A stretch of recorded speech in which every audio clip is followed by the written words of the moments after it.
Most research projects start with a proposal. You'll probably have to write one before you start your thesis or dissertation. A research proposal is designed to persuade someone that your project is worthwhile. For example, your supervisor or funding body. If you want to know how to write a proper research proposal, then stay tuned. Hi, I'm Jessica from Scooper, here to help you achieve your academic goals. A research proposal aims to reflect the relevance, context, approach, and feasibility of your project. Big words, but what do they mean? Let's find out with some concrete examples. The format of a research proposal varies between fields, but most proposals should contain at least these elements: title page, introduction, literature review, research design, reference list. Now let's go through what you should include in each element. The title page of your proposal should include the proposed title of your project, your name, your supervisor's name, the institution and department. You should also check with your department to see if there are specific requirements. The introduction is where you hook the readers and demonstrate relevance. Here, you should introduce the context of your research problem and show that your research is interesting, original, and important. Here are some questions to guide your introduction. How much is already known about the problem?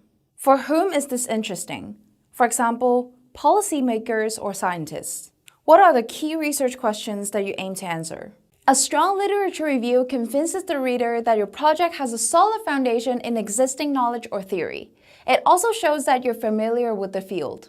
In this section, you're explaining how your project will contribute conversations on your topic. If you're not sure where to begin, we have a playlist on how to write a literature review, where you learn about searching for relevant literature, outlining the structure, and more.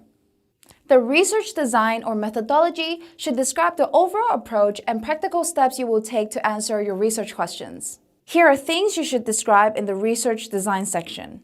Research type. So is it qualitative or quantitative? Primary or secondary? Sources. Who or what will you actually study? Research methods. What tools and procedures will you use? Practicalities. Any foreseeable obstacles in terms of timescale or resources required? Click here to dive deeper into this section. To finish the proposal on a strong note, you can explore potential implications of the research for theory or practice, and emphasize again what you aim to contribute to existing knowledge on the topic. For example, your results might have implications for confirming or developing a theory, challenging current assumptions, creating a basis for further research. Of course, your research proposal must include proper citations and a reference list for every source you've used. It's important to keep track of your sources right from the beginning. You can create and manage your sources easily with Scriber's free citation generator. Depending on the requirements of your program, you might have to include a detailed timeline and budget of your project. This aims to show that your research is feasible. Within the timeline, you explain what you will do at each stage, how long it will take, and how much it will cost. We have an example research schedule in our article. You can take a look here.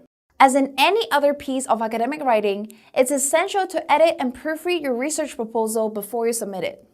For the best chance of approval, you might want to consider using a professional proofreading service to get rid of language errors, check your proposal structure, and improve your academic style. As for how long the research proposal should be, it really depends. A bachelor's or master's thesis proposal can be just a few pages, while a proposal for PhD dissertation or research funding are often very long and detailed, so better check with your supervisor. Before you go and start writing, make sure to drop a like and subscribe for more academic content. Thanks for watching, and I'll see you soon!